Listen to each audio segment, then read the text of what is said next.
Power Through Prayer by McKendree Bounds.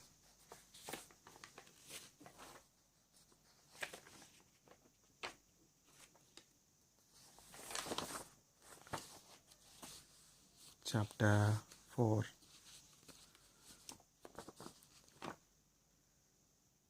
Tendencies to be avoided. Let us often look at Brainerd in the woods of America, pouring out his very soul before God for the perishing heathen, without whose salvation nothing could make him happy. Prayer.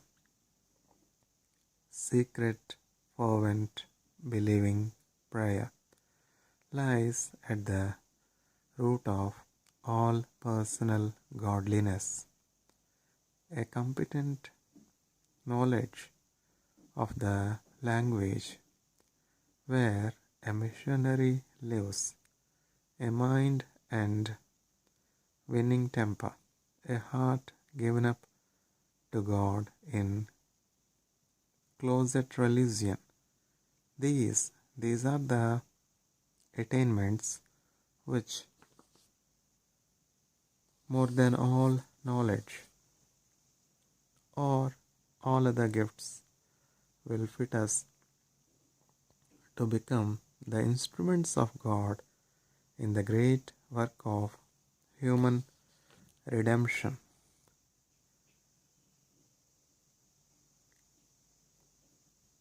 Courageous Brotherhood, Serampore. There are two extreme tendencies in the ministry. The one is to shut itself out from intercourse with the people. The monk, the hermit were illustrations of this. They shut themselves out from men to be more with God. They failed, of course. Our being with God is of use only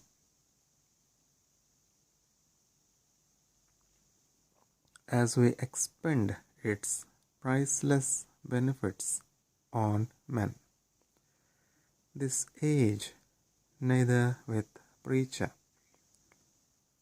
nor with people, is much intent on God.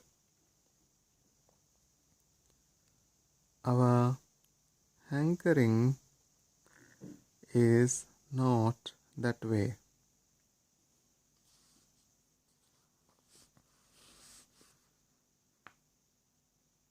We shut ourselves to our study. We become students, bookworms, Bible worms, sermon makers, noted for literature, thought, and sermons. But the people and God, where are they? Out of heart, out of mind. Preachers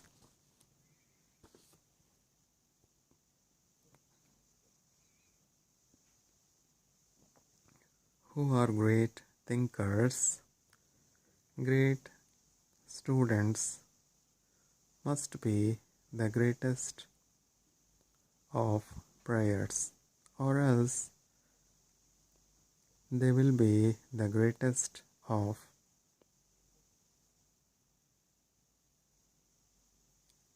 backsliders, heartless professionals, rationalistic, less than the least of preachers in God's estimate. The other tendency is to thoroughly popularize the ministry. He is no longer God's man, but a man of affairs of the people. He prays not because his mission is to the people. If he can move the people, create an interest, a sensation in favor of religion, an interest in church work, he is satisfied. His personal relation to God is no factor in his work. Prayer has little or no place in his plans. The disaster and ruin of such a ministry cannot be computed by earthly arithmetic. What the preacher is in prayer to God, for himself, for his people, so is his power for real good to men. So is his true faithfulness, his true fidelity to God, to man, for time, for eternity.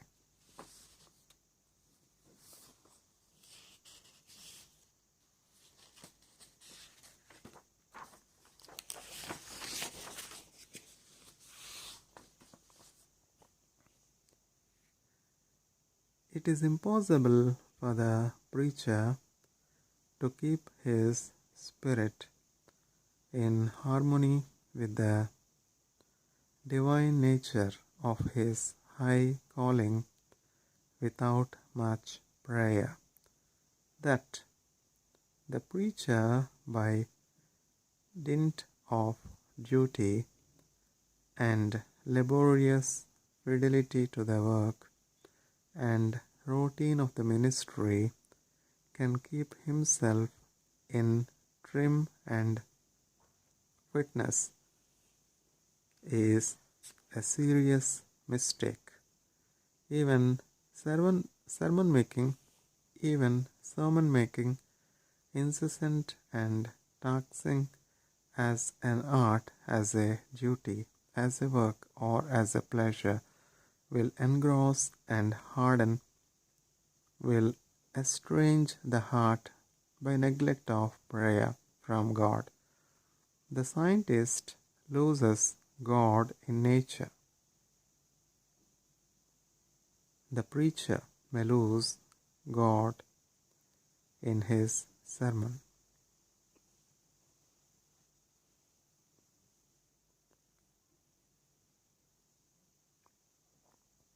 Prayer freshens the heart of the preacher, keeps it in tune with God and in sympathy with the people, lifts his ministry out of the chilly air of a profession,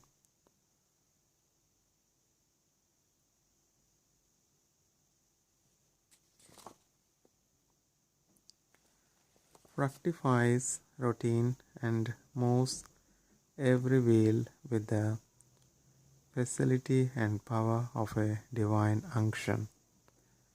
Mr. Spurgeon says, of course, the preacher is above all others.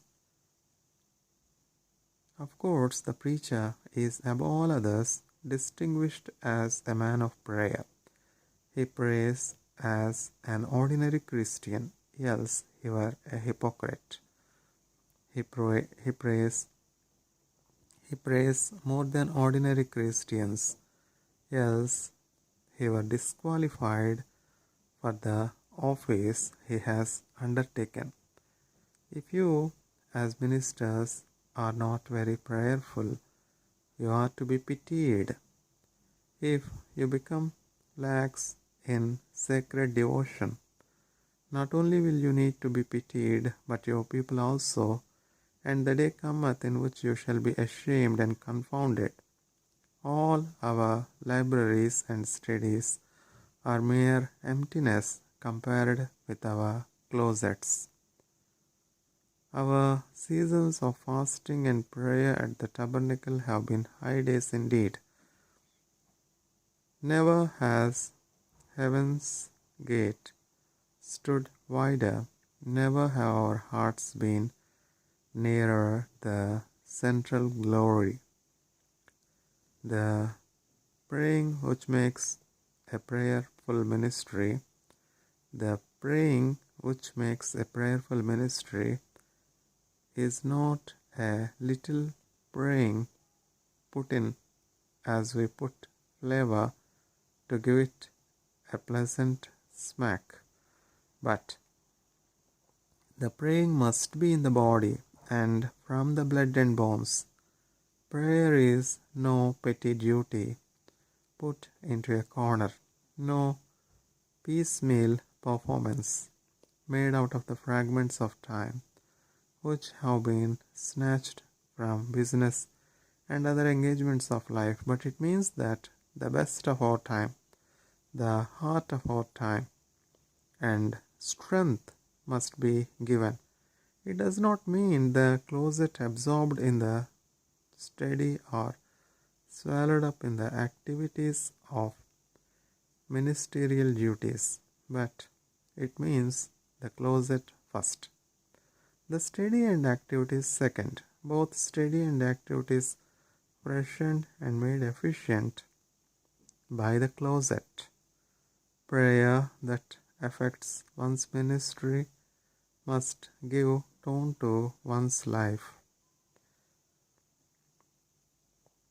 The praying which gives color and bent to character is no pleasant, hurried pastime. Hurried pastime. It must enter as strongly into the heart and life as Christ's strong crying and tears did. Must draw out the soul into an agony of desire as Paul's did. Must be an inwrought fire and force like the effectual fervent prayer of James. Must be of that quality which, when put into the golden censer and incensed before God, works mighty spiritual throes and revolutions.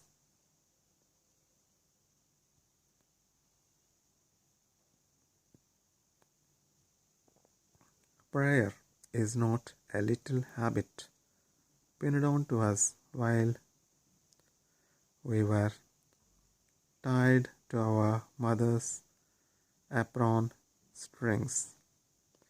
Neither is it a little decent quarter of a minute's grace said over an hour's dinner, but it is a most serious work of our most serious years.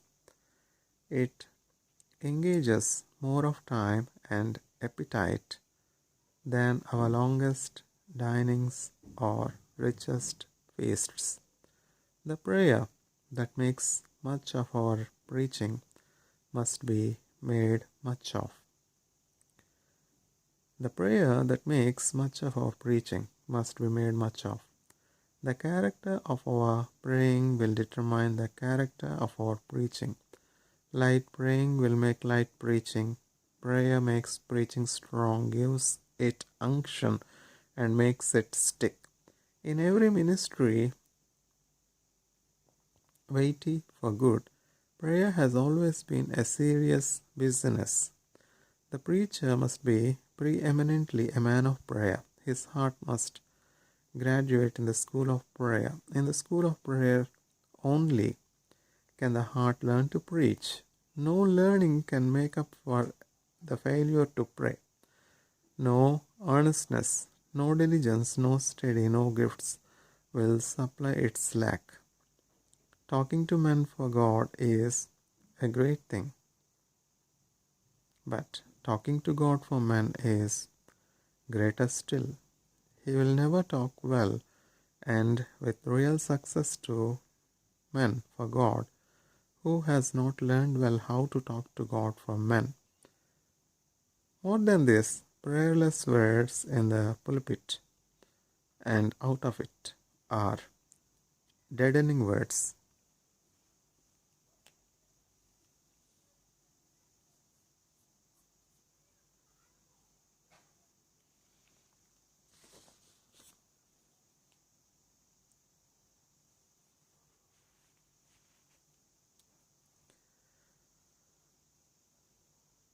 Power Through Prayer by Edward McKendree Bounds. Chapter 5. Prayer, the Great Essential. You know the value of prayer.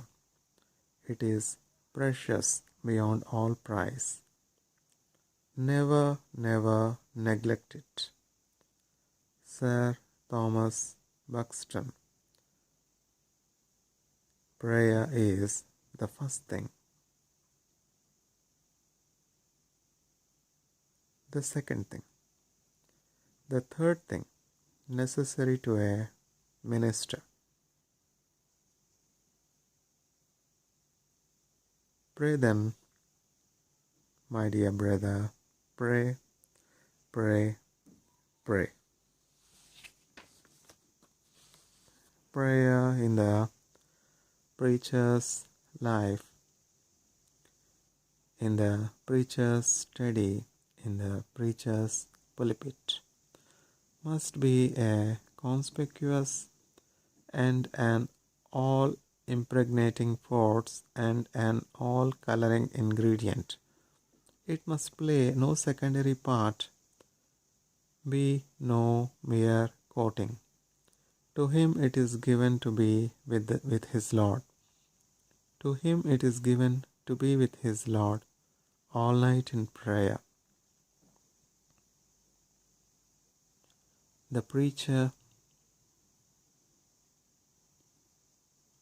to train himself in self-denying prayer, is charged to look to his Master, who, rising up a great while before day, went out and departed into a solitary place and there prayed. The preacher's study ought to be a closet, a Bethel, an altar, a vision, and a ladder, that every thought might ascend heavenward, ere it went manward, that every part of the sermon might be scented by the air of heaven and made serious because God was in the study.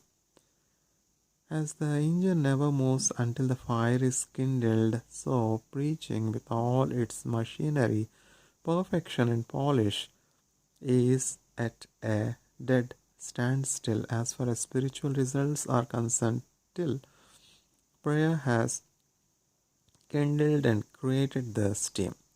The texture, fineness and strength of the sermon is as so much rubbish unless the mighty impulse of prayer is in it, through it and behind it. The preacher must by prayer put God in the sermon. The preacher must by prayer move God toward the people before he can move the people to God by his words. The preacher must have had audience and ready access to God, where he can have access to the people. An open way to God for the preacher is the surest pledge of an open way to the people. It is necessary to iterate and reiterate that prayer as a mere habit, as a performance gone through by routine or in a professional way, is a dead and rotten thing. Such praying has no connection with the praying for which we plead. We are stressing true praying which engages and sets on fire every high element of the preacher's being. Prayer which is born of vital oneness with Christ and the fullness of the Holy Ghost, which springs from the deep overflowing fountains of tender compassion, deathless solicitude, deathless solicitude for man's eternal good, a consuming zeal for the glory of God, a thorough conviction of the preacher's difficult and delicate work and of the imperative need of God's mightiest help. Praying, grounded on these solemn and profound convictions, is the only true praying. Preaching backed by such praying is the only preaching which sows the seeds of eternal life in human hearts and builds men up for heaven.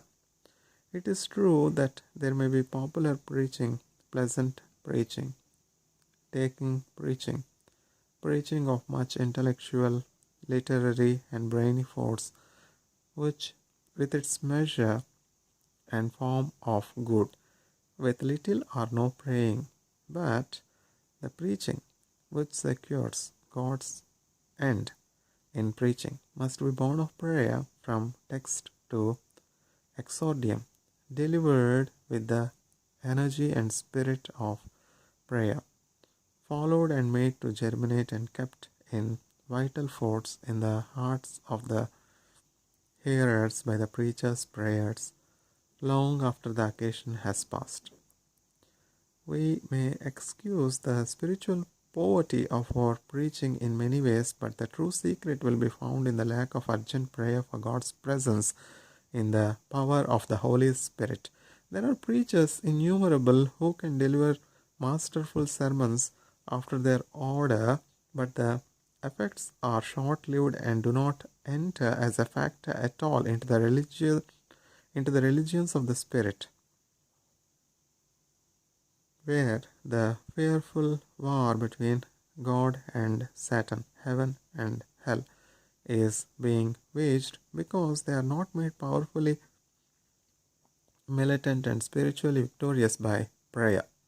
The preachers who gain mighty results for God are the men who have prevailed in their pleadings with God, array venturing to plead with men. The preachers who are the mightiest in their closets, the preachers who are the mightiest in their closets with God are the mightiest in their pulpits with men. Preachers are human folks and are exposed to and often caught by the strong driftings of human currents. Praying is spiritual work, and human nature does not like taxing spiritual work.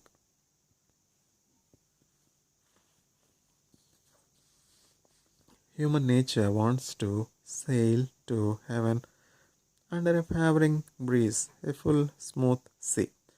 Prayer is humbling work.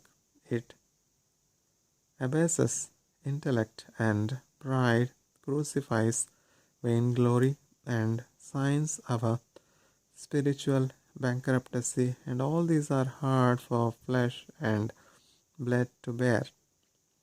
It is easier not to pray than to bear them, so we come to one of the crying evils of these times, maybe of all times, little or no prayer. Of these two evils, perhaps little praying is worse than no praying. Little praying is a kind of make-believe, a salvo for the conscience, a farce and a delusion. The little estimate we put on prayer is evident from the little time we give to it. The time given to prayer by the average preacher scarcely counts in the sum of the daily aggregate. Not infrequently, the preacher's only praying is by his bedside in his nightdress, ready for bed, and soon in it, with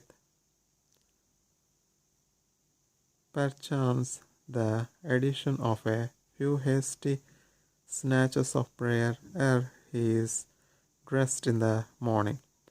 How feeble, vain, and little is such praying compared with the time and energy devoted to praying by holy men in and out of the Bible.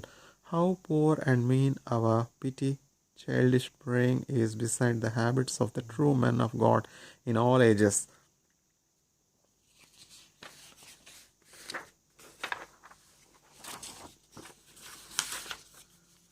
To men who think praying their main business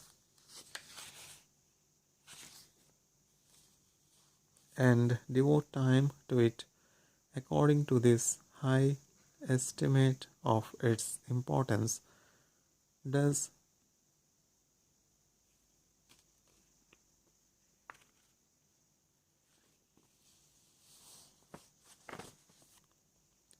God commit the keys of the kingdom, and by them does he work his spiritual wonders in this world. Great praying is the sign and seal of God's great leaders and the earnest of the conquering forces with which God will crown their labors. The preacher is commissioned to pray as well as to preach. His mission is incomplete if he does not do both well. The preacher may speak with all the eloquence of men and of angels, but unless he can pray with a faith which draws all heaven to his aid, his preaching will be as sounding brass or a tinkling cymbal or permanent for permanent God-honoring, soul-saving uses. The preacher may speak with all the eloquence of men and of angels, but unless he can pray with a faith which draws all heaven to his aid, his preaching will be as sounding brass or a tinkling cymbal for permanent God-honoring, soul-saving uses.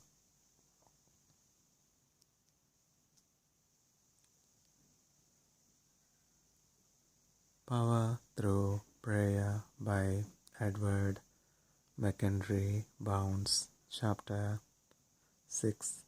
A praying ministry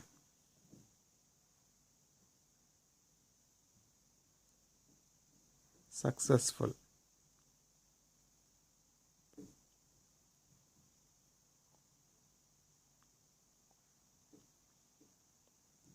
The principal cause of my leanness and unfruitfulness is owing to an unaccountable backwardness to pray. I can write or read or converse or hear with a ready heart, but prayer is more spiritual and inward than any of these, and the more spiritual any duty is, the more my carnal heart is apt to start from it. Prayer and patience and faith are never disappointed. I have long since learned that if ever I was to be a minister, faith and prayer must make me one. When I can find my heart in frame and liberty for prayer, everything else is comparatively easy.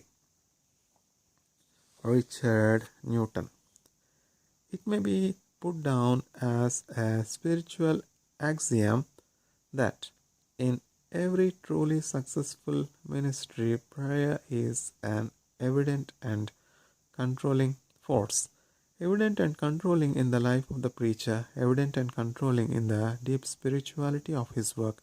A ministry may be a very thoughtful ministry without prayer. The preacher may secure fame and popularity without prayer. The whole machinery of the preacher's life and work may be run without the oil of prayer or with scarcely enough to grease one cog.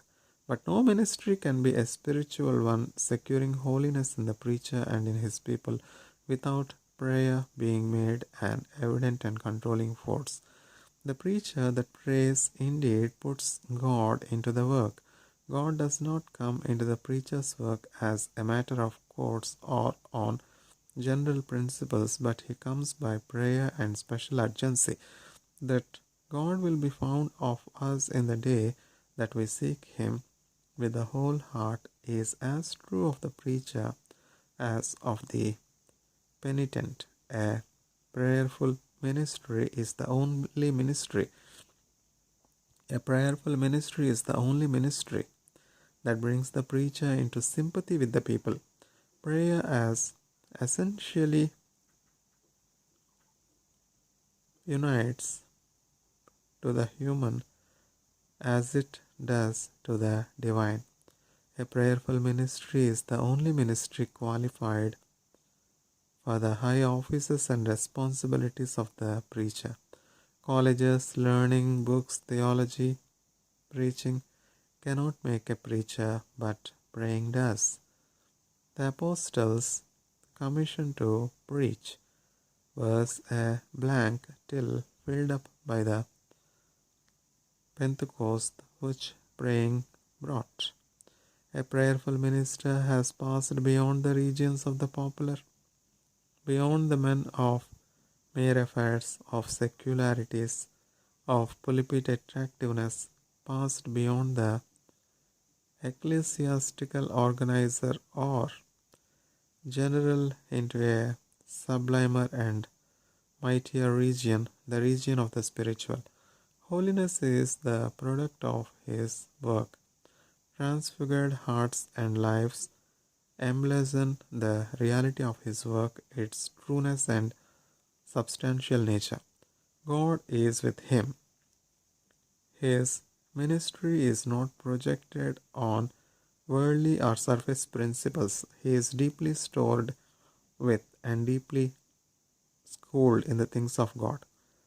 His long, deep communings with God about his people and the agony of his wrestling spirit have crowned him as a prince in the things of God.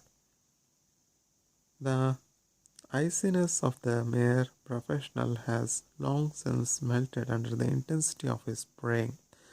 The superficial results of many a ministry, the deadness of others, are to be found in the lack of praying. No ministry can succeed without much praying, and this praying must be fundamental, ever abiding, ever increasing. The text, the sermon, should be the result of prayer. The study should be bathed in prayer. All its duties so impregnated with prayer, its whole spirit, the spirit of prayer. I am sorry that I have prayed so little was the deathbed regret of one of the God's chosen ones, a sad and remorseful regret for a preacher. I want a life of greater, deeper, truer prayer, said the late Archbishop Tite. So may we all say, and this may be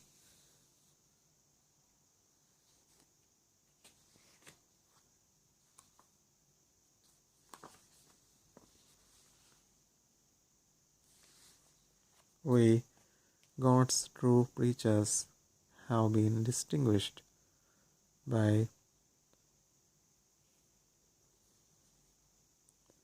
one great feature. They were men of prayer. Differing often in many things, they have always had a common center.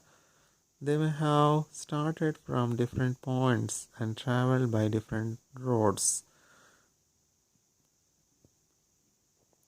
but they converged to one point. They were one in prayer. God to there was the center of attraction, and prayer was the path that led to God. These men prayed not occasionally, not a little at regular or at odd times, but they so prayed that their prayers entered into and shaped their characters. They so prayed as to affect their own lives and the lives of others. They so prayed as to make the history of the church and influence the current of the times. They spent much time in prayer not because they marked the shadow of the dial or the hands of the clock, but because it was to them so momentous and engaging a business that they could scarcely give over. Prayer was to them what it was to Paul, a striving with earnest effort of soul, what it was to Jacob, a wrestling and travailing, what it was to Christ, strong crying and tears.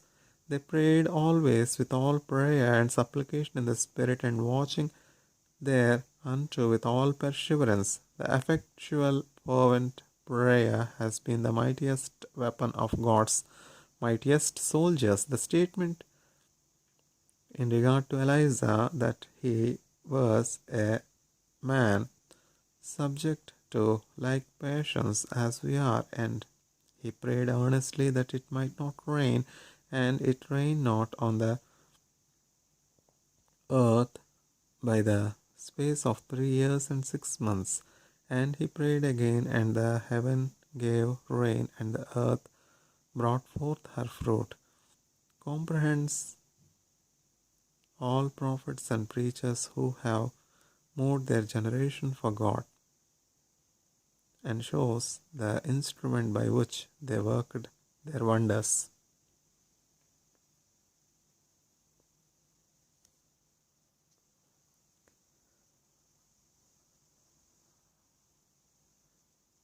Power Through Prayer by Edward McKendree Bounds, Chapter 7. Much time should be given to prayer. The great masters and teachers in Christian doctrine have always found in prayer their highest source of illumination. Not to go beyond the limits of the English Church, it is recorded of Bishop Andrews that he spent 5 hours daily on his knees.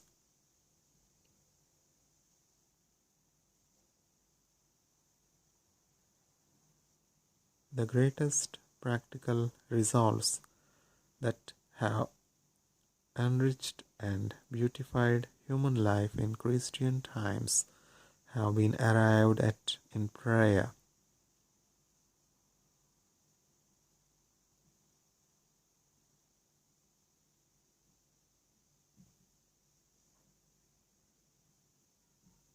Canon Liddon. While many private prayers in the nature of things must be short, while public prayers as a rule ought to be short and condensed, while there is ample room for and value put on ejaculatory prayer, yet in our private communions with God, time is a feature essential to its value. Much time spent with God is the secret of all successful praying. Prayer, which is felt as a mighty force, is the mediate or immediate product of much time.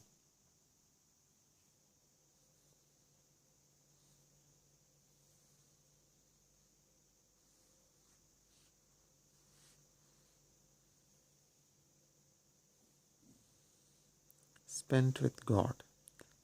Our short prayers owe their point and efficiency to the long ones that have preached them. The short prevailing prayer cannot be prayed by one who has not prevailed with God in a mightier struggle of long continuance. Jacob's victory of faith could not have been gained without that all-night wrestling. God's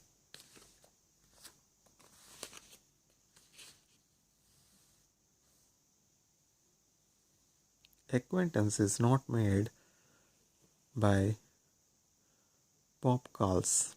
God does not bestow his gifts on the casual or hasty comers and goers. Much with God alone in the secret of knowing him and of influence with him. He yields to the persistency of a faith that knows him. He bestows his richest gifts upon those who declare their desire for and appreciation of those gifts by the constancy as well as earnestness of their importunity. Christ, who in this as well as other things is our example. Spent many whole nights in prayer. His custom was to pray much. He had his habitual place to pray. Many long seasons of praying make up his history and character. Paul prayed day and night. It look it took time it took time from very important interests for Daniel to pray 3 times a day. It took time from very important interests for Daniel to pray 3 times a day. Daniel's morning, noon, and night praying were doubtless on many occasions very protracted. While we have no special account of the time these Bible saints spent in prayer, yet the indications are that they consumed much time in prayer, and on some occasions long seasons of praying was their custom. We would not have any think that the value of their prayers is to be measured by the clock, but our purpose is to impress on our minds the necessity of being much alone with God, and that if this feature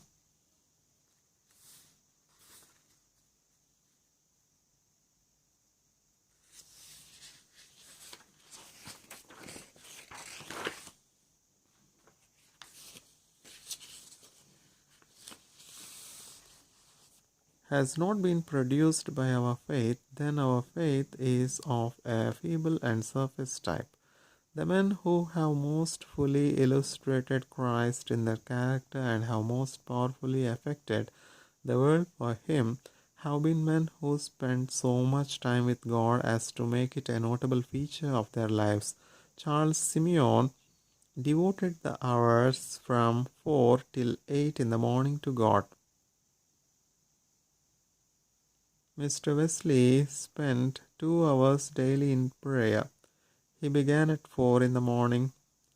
Of him, one who knew him well wrote, he thought prayer to be more his business than anything else, and I have seen him come out of his closet with a serenity of face next to shining.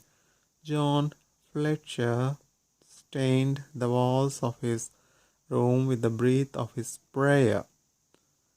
John Fletcher strained the walls of his room with the breath of his prayers.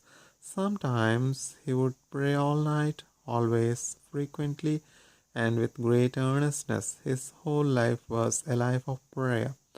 I would not rise from my seat, he said, without lifting my heart to God. His greeting to a friend was always, "Do I meet you praying?" Luther said, "If I fail to spend 2 hours in prayer each morning, the devil gets the victory through the day." Luther said, "If I fail to spend 2 hours in prayer each morning, the devil gets the victory through the day. I have so much business I cannot get on without spending 3 hours daily in prayer." He had a motto, "He that has prayed well has studied well." Archbishop Leighton was so much alone with God that he seemed to be in a perpetual meditation. Prayer and praise were his business and his pleasure, says his biographer. Bishop Ken was so much with God that his soul was said to be God enamored. He was with God before the clock struck 3 every morning.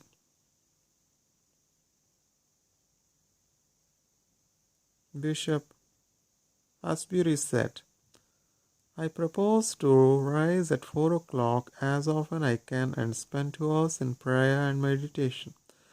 Samuel Rutherford, the fragrance of whose pity is still rich, rose at 3 in the morning to meet God in prayer. Joseph Alleine arose at 4 o'clock for his business of praying till 8. If he heard other tradesmen plying their business before he was up, he would exclaim, "Oh, how this shames me! Doth not my master deserve more than theirs?"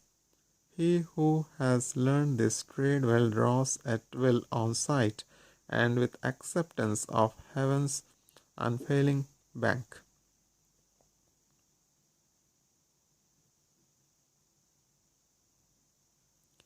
He who has learned this trade well, he who has learned this trade well draws at will on sight and with acceptance of heaven's unfailing bank. One of the holiest and among the most gifted of Scotch preachers says, "I ought to spend the best hours in communion with God. It is my noblest and most fruitful employment, and is not to be thrust into a corner.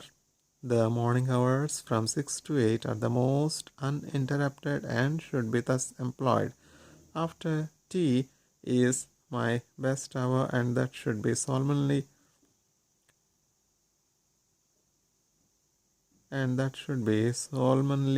dedicated to God. I ought not to give up the good old habit of prayer before going to bed, but God must be kept against sleep. When I awake in the night, I ought to rise and pray. A little time after breakfast might be given to intercession." This was the praying plan of Robert McKenna. The memorable Methodist band in their praying scheme us. The memorable Methodist band in their praying Seamus. From 4 to 5 in the morning, private prayer. From 5 to 6 in the evening, private prayer. John Welch, the holy and wonderful Scotch preacher. John Welch, the holy and wonderful Scotch preacher, thought the day ill spent if he did not spend 8 to 10 hours in prayer. He kept a plaid that he might wrap himself when he arose to pray at night. He kept a plaid that he might wrap himself when he arose to pray at night. His wife would complain when she found him lying on the ground weeping. He would reply, "O woman, I have the souls of 3,000 to answer for, and I know not how it is with many of them."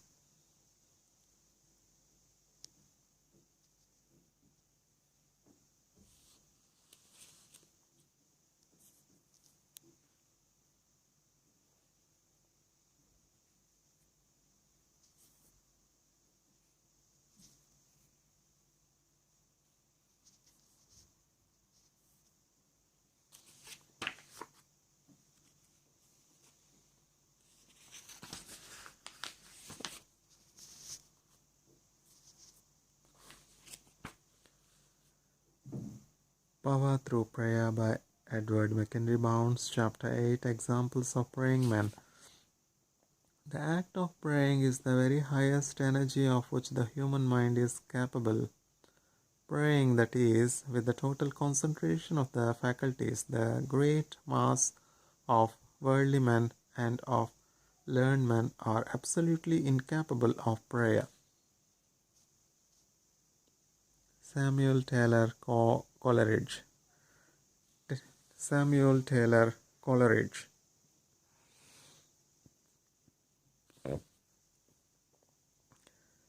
Bishop Wilson says in H. Martin's journal, "The Spirit of Prayer," the time he devoted to the duty and his fervor in it are the first things which strike me. Payson or the hardwood boards into grooves where his knees pressed so often and so long. His biographer says his continuing instant in prayer, be his circumstances what they might, is the most noticeable fact in his history and points out the duty of all who would rival his eminency. To his ardent and persevering prayers must no doubt be ascribed in a great measure his distinguished and almost uninterrupted success.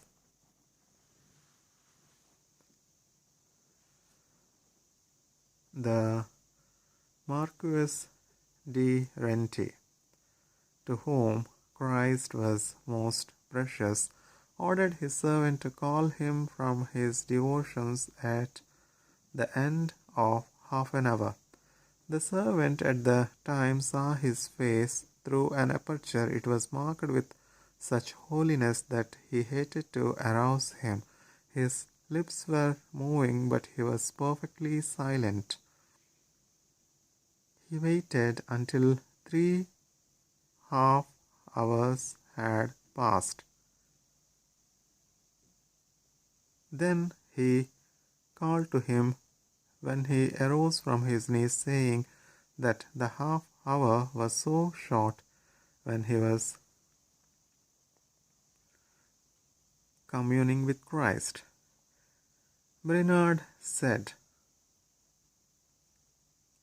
I love to be alone in my cottage, where I can spend much time in prayer. William Bramwell is famous in Methodist annals for personal holiness and for his wonderful success in preaching and for the marvelous answers to his prayers. For hours at a time he would pray. He almost lived on his knees. He went over his circuits like a flame of fire. The fire was kindled by the time he spent in prayer. He often spent as much as 4 hours in a single session of prayer in retirement. Bishop Andrews spent the greatest part of 5 hours every day in prayer and devotion. Sir Henry Havelock always spent the first 2 hours of each day alone with God. If the encampment was struck at 6 a.m., he would rise at 4. Earl Cairns rose daily at 6 o'clock to secure an hour and a half for the study of the Bible and for prayer before conducting family worship at a quarter to eight.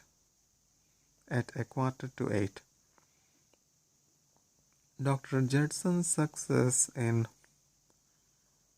prayer is attributable to the fact that he gave much time to prayer.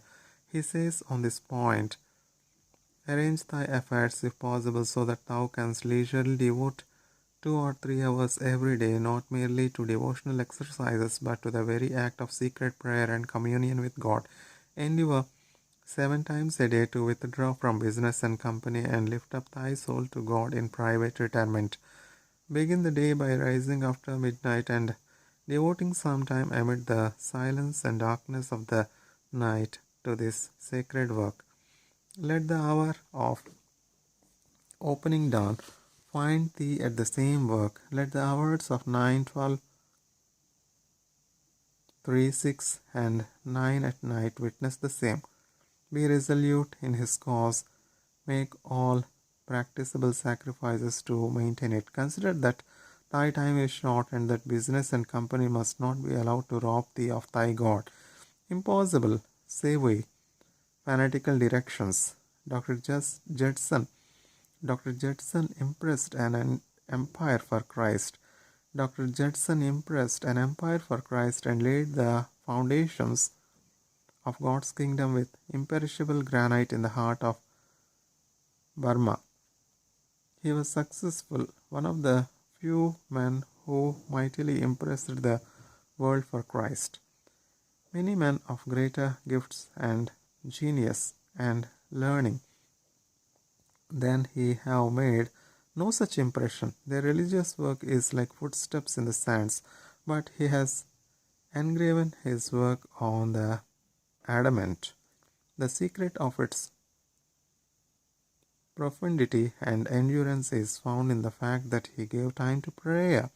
He kept the iron red hot with prayer, and God's skill fashioned it and God's skill fashioned it with enduring power. No man can do a great and enduring work for God who is not a man of prayer, and no man can be a man of prayer who does not give much time to praying. It is true that prayer is simply the compliance with habit, dull and mechanical, a petty performance into which we are trained till tameness, shortness, superficiality are its chief elements. It is true that prayer is, as is assumed, little else than the half-passive play of sentiment which flows languidly on through the minutes or hours of easy reverie. Canon Liddon continues, "Let those who have really prayed give the answer." They sometimes describe prayer with the patriarch Jacob as a wrestling together with an unseen power, which may last not unfrequently in an earnest life late into the night hours or even to the break of day. Sometimes they refer to common intercession with St. Paul as a concerted struggle. They have, when praying, their eyes fixed on the great intercessor in Gethsemane, upon the drops of blood which fall on the ground in that agony of resignation and sacrifice. Importunity is of the essence of successful prayer. Importunity means not dreaminess but sustained work. It is through prayer especially that the kingdom of heaven suffereth